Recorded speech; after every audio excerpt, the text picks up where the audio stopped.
શું થયું? શું કેવા અવાજો કરે છે બે તું? ચૂડ લઈ ગઈ છે? બે યાર મસ્ત સપનું આવ્યું તું. છેક ન્યુઝીલેન્ડ પહોંચી ગઈ હતી હું. અને ત્યાંની યુનિવર્સિટીમાં એડમિશન બી લઈ લીધું હતું. આ તો સપનું કહેવાય, સાચું થોડી થશે. ગાંડી, હવે ખાલી તારું નહીં, ઘણા બધાનું ન્યુઝીલેન્ડમાં જઈને સ્ટડી કરવાનું સપનું સાકાર થશે. કેમ કે આપણા અમદાવાદમાં થવા જઈ રહ્યું છે સ્ટડી ઇન ન્યુઝીલેન્ડ મેગા ફેર 2026. એટલે ઓન બોર્ડ વિઝા આપશે ન્યુઝીલેન્ડ યુનિવર્સિટીઝનો ડાયરેક્ટ એક્સેસ, એ પણ એકદમ ફ્રીમાં. હે એ કેવી રીતે? આ મેગા ફેર જેવો તેવો નથી. અહીંયા સ્ટુડન્ટ્સને ગવર્મેન્ટ એજ્યુકેશન રિપ્રેઝેન્ટેટિવ્સ અને લાયસન્સ્ડ ઇમિગ્રેશન એડવાઇઝર્સને મળવાનો મોકો મળશે. એટલે મનમાં ઉદ્ભવતા દરેક સવાલોનો ઓન ધ સ્પોટ જવાબ મળી જશે.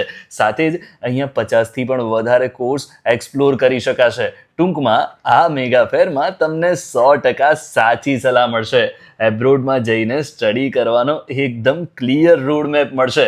અને આ બધું પાછું ફ્રીમાં, એ પણ જેવી તેવી જગ્યાએ નહીં, રેડિશન બ્લુ હોટલ જેવી પ્રીમિયમ જગ્યા ઉપર. બસ ખાલી સ્ક્રીન પર જે QR કોડ આપેલો છે તેને સ્કેન કરીને રજીસ્ટ્રેશન કરાવવાનું રહેશે અને બસ પછી 24 તારીખે સવારે 10 વાગે પહોંચી જવાનું. તો ચલો કરાવી દો રજીસ્ટ્રેશન. ક્યારનું કરાવી દીધું ગાંડી, એટલે જ તો તને સપનું આવ્યું હતું. અને હા, તમે પણ રજીસ્ટ્રેશન કરાવી દેજો, કેમ કે લિમિટેડ સીટ્સ છે અને પહેલી 100 એન્ટ્રીને ગિફ્ટ્સ પણ મળવાના છે.